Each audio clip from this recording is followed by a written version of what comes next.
Welcome to Spooky Nights BM.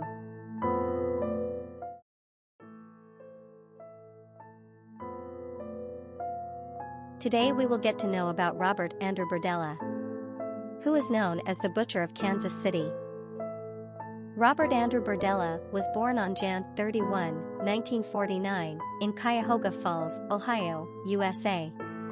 Throughout the 1970s and early 80s, Berdella spent most time with male prostitutes, drug addicts, and criminals, and runaways that he claimed to be mentoring. In reality, he was engaging them in manipulative sexual relationship with young men.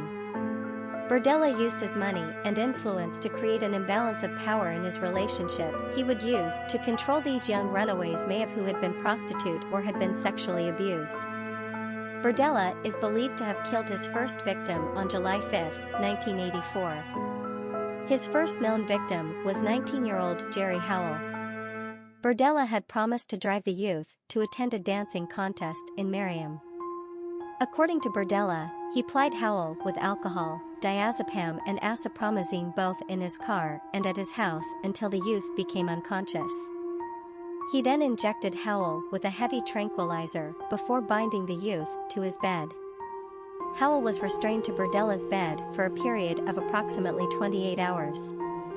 Throughout this period of captivity, Berdella repeatedly drugged, tortured, raped and violated him with foreign objects, repeatedly ignoring Howell's intermittent questioning as to why he was being treated in this manner, and pleas to be freed before, according to Berdella, Jerry either asphyxiated on his own vomit, or the combination of the gag and the medicines were too strong for him to be able to catch breath. Berdella would later state that he briefly attempted to perform cardiopulmonary resuscitation upon Howell after he had died before dragging his body to the basement. He then suspended Howell's body above a large cooking pot and made several incisions to the youth's inner elbows and jugular vein, before leaving the body suspended in this position overnight to allow the blood to drain from his corpse. The following day, he dismembered Howell's body using a chainsaw and boning knives, before wrapping the sections in newspaper and trash bags.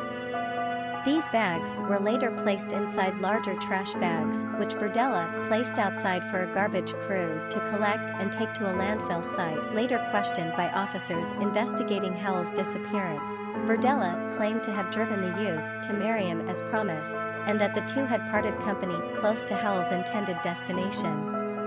Berdella further claimed he had not seen him since. As would be the case with all Berdella's murders, he kept a detailed log in which he documented each act of sexual and physical torture inflicted upon his victim. Berdella would recall that, like the subsequent victims he would hold captive, Howell had repeatedly pleaded for his ongoing abuse and torture to cease throughout the period of his capture, although Berdella would either ignore these pleas, taunt his victim, or threaten him. He would remain adamant to investigators that this would be not for his enjoyment, but what he termed his physical and mental satisfaction. Subsequent murders. On April 10, 1985, an itinerant former lodger, 20-year-old Robert Sheldon, arrived on Berdella's doorstep, asking if he could again stay at his house for a short period of time. According to Berdella, although Sheldon was responsible in paying rent, he considered him an inconvenience and, although he was not physically attracted to this victim, chose to drug and hold him captive on April 12 when he returned home from work to find Sheldon intoxicated in his home. Berdella was adamant he held no firm malice toward Sheldon, but saw him as someone upon whom he could express some of the anger and frustration that I had toward other people on. Sheldon was drugged with sedatives and held captive in his second-floor bedroom for 3 days.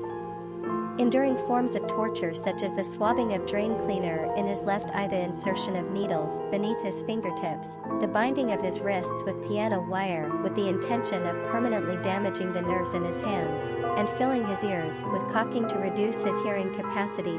3 days after Berdella had begun holding Sheldon captive, on April 15, a workman came to perform some scheduled work on the roof of his home, leading Berdella to choose to fatally suffocate Sheldon by placing a sack over his head, which he then tightened with a piece of rope. He later dissected Sheldon's body in the third-floor bathroom.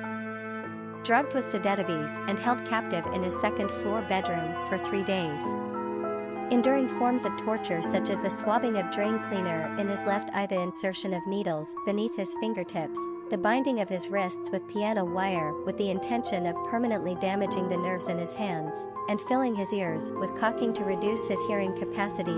3 days after Berdella had begun holding Sheldon captive, on April 15, a workman came to perform some scheduled work on the roof of his home, leading Berdella to choose to fatally suffocate Sheldon by placing a sack over his head, which he then tightened with a piece of rope. He later dissected Sheldon's body in the third-floor bathroom. The following June, Berdella found Mark Wallace, whom he vaguely knew via Wallace having previously helped him with yard work, hiding in his tool shed to seek shelter from a severe thunderstorm. As had been the case with Robert Sheldon, Berdella invited him inside his house, and, noting Wallace's acute state of tenseness and depression, volunteered to inject him with chlorpromazine with the explanation this would calm down and relax him. Wallace willingly accepted the offer and, 30 minutes later, Berdella decided to render him captive. Wallace was carried to the second-floor bedroom where he endured almost a day of captivity and torture, including the application of alligator clips to his nipples to facilitate electrical shocks to his body at any point at which Wallace began regressing into a state of unconsciousness.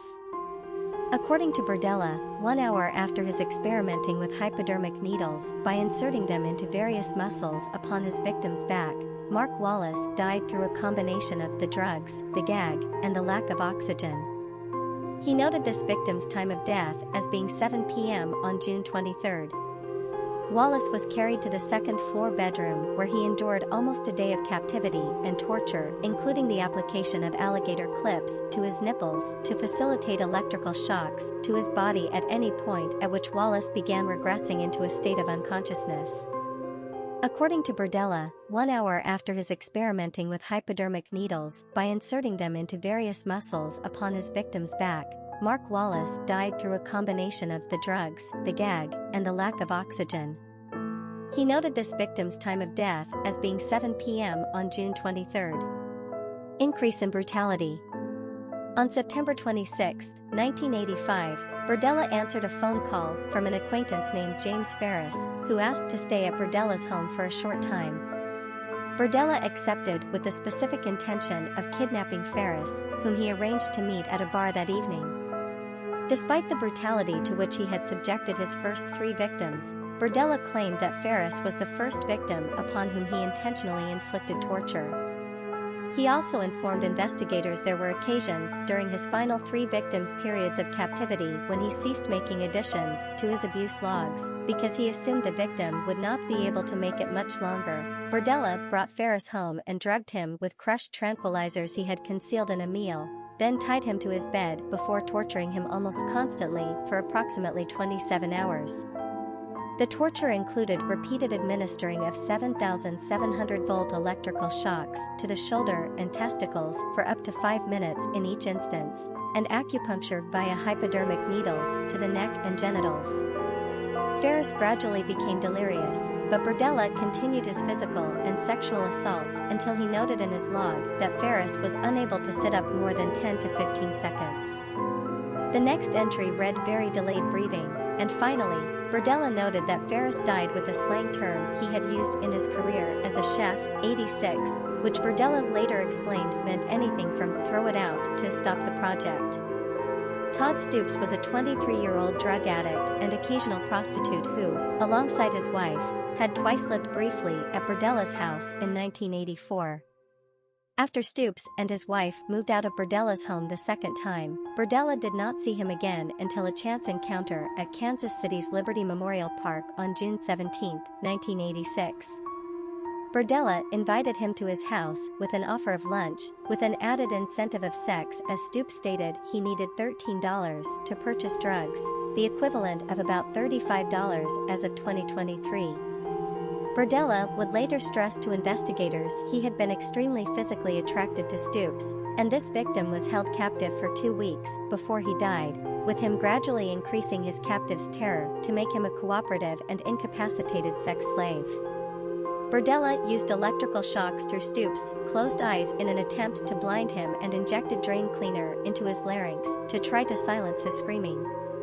During the second week of his capture, Stoops asked Berdella for a soft drink and sandwich. When Berdella refused, Stoops burst into tears.